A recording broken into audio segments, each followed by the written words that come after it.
Photography සහ lighting කියන්නේ ගොඩාක් සම්බන්ධ මාතෘකා දෙකක්. ඉතින් සාමාන්‍යයෙන් ගොඩාක් අය අහන දෙයක් තමයි කොහොමද හරියට ෆොටෝ එකක් ගන්න කියලා. ඒකේ පළවෙනි දේ තමයි මේ ආලෝකය පාලනය කරන එක. නැත්තම් ෆොටෝග්‍රෆි කියන්නේම ඔයා කැමරාවට ලයිට් එක කොච්චර එන්න දෙනවද කියලා තීරණය කරගන්න එක. ඒකට තමයි අපි ගොඩක් වෙලාවට කියන්නේ ෆොටෝ එකක් එක්ස්පෝස් කරනවා කියලා.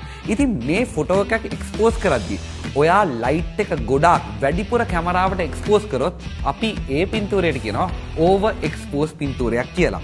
ඒත් එකම ලයිට් එක අඩුවෙන් කැමරාවට එක්ස්පෝස් වුණොත් අපි ඒ පින්තූරයට කියනවා අන්ඩර් එක්ස්පෝස් පින්තූරයක් කියලා. ඉතින් මේ දෙක අතර හරියටම තියෙන පින්තූරයකට අපි කියනවා කරෙක්ට් එක්ස්පෝස් පින්තූරයක් කියලා. නැත්නම් හරියටම එක්ස්පෝස් වෙච්ච පින්තූරයක් කියලා. ඉතින් කැමරා එකේදී මේ ලයිට් එක කන්ට්‍රෝල් කරන්න අපිට මෙකැනිසම්ස් තුනක් හම්බ වෙනවා. ඒ තමයි ඇපර්චර්, ෂටර්, ISO. ඉතින් මේ තුනෙන් තමයි අපි මේ ලයිට් එක කන්ට්‍රෝල් කරන්නේ. හැබැයි මේ තුනෙන් ලයිට් එකට අමතරව තව දේවලුත් කන්ට්‍රෝල් වෙනවා. ඉතින් අපි ඊළඟ වීඩියෝ එකේ බලමු කොහොමද මේ තුන කන්ට්‍රෝල් කරලා හරියටම පින්තූරයක් එක්ස්පෝස් කරගන්නේ කියලා.